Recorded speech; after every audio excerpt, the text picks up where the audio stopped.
그리고 이제 좀 글로벌하게 시각을 이제 대한민국 외에 다른 나라는 뭐 하고 있나 한번 둘러봐야지 돼요. 왜냐면 대한민국이 글로벌 금융시장의 중심이 아니기 때문이죠. 또한 대한민국 경제가 글로벌 경제의 중심이 아니기 때문이죠. 보게 되면 여기 S&P VIX 지수예요. VIX. 이 말은 영어예요. 그냥 간단하게 공포지수라고 하면 돼요. 뭔 말이냐. 주가지수가 올라가게 되면요, 얘는 하락하게 되고요. 주가지수가 하락하게 되면 얘는 올라가게 돼요. 반대로 움직여요. 주가지수가 하락하는데 얘가 상승하기 때문에 공포지수라고 이제 부르게 되게 돼요.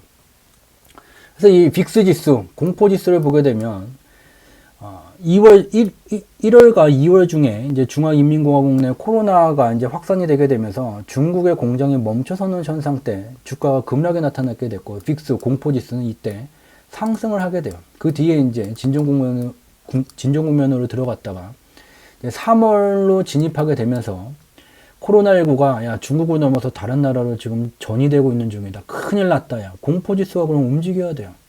출렁출렁 움직이는데 재미난 것은 앞서서 이제 살펴봤던 것 같이 인류의 물물교환에서 가장 인간의 신뢰를 받는 인간이 만든 종이 쪼가리가 미 달러예요. 미 달러의 통화량을 늘리거나 줄이는 유일한 절대 반지를 갖고 있는 것은 미국의 중앙은행이에요. 미국의 중앙은행은 3월 3일, 3월 15일 계속해서 이제 통화 정책을 발표를 하게 되면서 미 달러 유동성을 지속해서 공급할 테니 이 코로나19의 이 사태가 더 이상 악화되지 않을 거라는 것을 계속해서 신호를 보내고 있던 중이에요. 그러거나 말거나 공포지수는 계속 급등을 하게 돼요. 근데 신기한 것은 거짓말과도 같이 밤 12시가 되면 신데렐라의 마법이 풀리는 것과 같이 이 마법이 풀려요. 언제? 3월 20일 약속했었던 미국 선물 옵션 만기일이 지나고 나니까 신데렐라의 마법이 풀리게 되면서 더 이상 마차가 호박덩어리가 마차로 변하지 못하는 일이 벌어지게 돼요.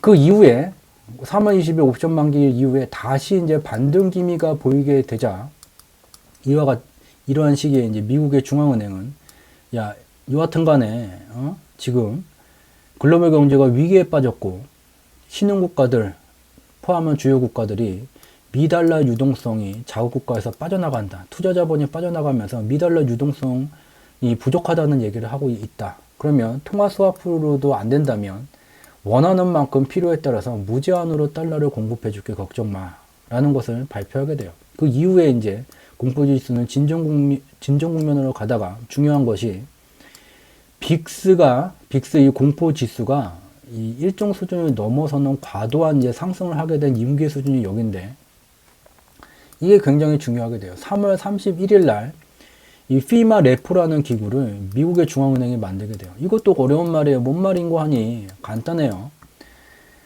이 한머니가 인류의 금융 역사를 보게 되면 영국도 무너뜨리고 멕시코도 무너뜨리고 러시아도 무너뜨렸다. 야 한머니하고 중앙은행 한 개가 맞짱 뜨면은 진다.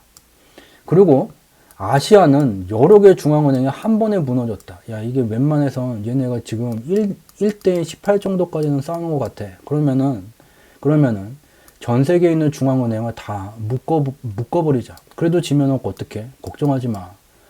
우리가 미국 중앙은행이 너네들이 위기에 빠지기 전에 미 달러 국채 팔지 말고 우리한테 가져와. 그러면 우리가 직접 너네 계좌 불러줘. 계좌에다가 미 달러를 직접 넣어줄게. 걱정하지 마. 와 같은 전 세계 중앙은행 연합체가 바로 얘예요. 어려운 말 얘예요. 전 세계 중앙은행 연합체. 갖고 있는 돈은 무제한. 왜냐? 미국의 중앙은행이 찍어내면 되니까 무제한. 무제한의 자본에 맞서서 한머니가 어떠한 힘을 발휘할지 매우 궁금해지게 됩니다. 이와 같은 이제 기구를 만들었어요. 그 이후에 공포지수는 공포를 더 이상 주기가 힘들기 때문에 이와 같이 밑으로 빠지게 돼요. 그래서 지금 이와 같은 진정국면에 와 있고 이와 같은 인과성을 가지고 4월에 주요한 국가의 주식시장이 반등 국면이 지속되고 있는 중이에요. 그러면 얘가 계속해서 이렇게 빠지는 겁니까? 어떻게 되는 겁니까? 를 살펴봐야지 되겠죠. 그래서 바로 여기에 앞서 살펴본 공포지수에 저희 앞서서 설명했었던 녹색의 비행기 궤도를 나타냈어요. 제일 밑에서부터 태동기, 성장기, 성숙기, 쇠퇴기로 구성이 되게 되고, 태동기를 넘어서게 되면 생애가 만들어졌고 쇠퇴기까지 진행하게 되고, 쇠퇴기에 갔다고 죽는 게가 아니라 신체는 흙이 되지만 에너지는 남아서 다시 새로운 생애를 만들기 위해 출발했었던 태동기로 귀향을 하게 되는 윤회의 원리를 따릅니다. 뭔 말인고 하니 여기에 바로 윤회의 원리가 존재를 해요.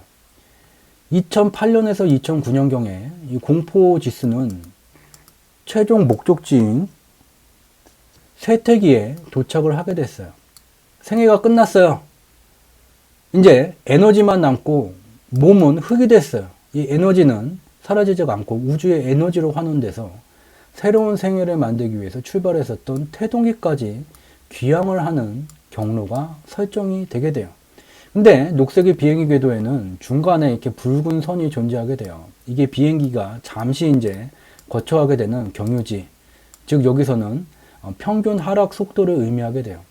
생을 마감한 이러한 공포 지수는 출발했었던 태동기로 귀향을 하는 과정 속에서 이 경유지에 이르게 되면 적어도 한 번의 반등을 만들게 되고 최종적으로 태동기에 귀향을 하게 됩니다. 2018년경에 빅스 공포지수는 태동기로 이제 귀향이 완료가 됐고 새로운 생애를 만들 준비가 끝났어요.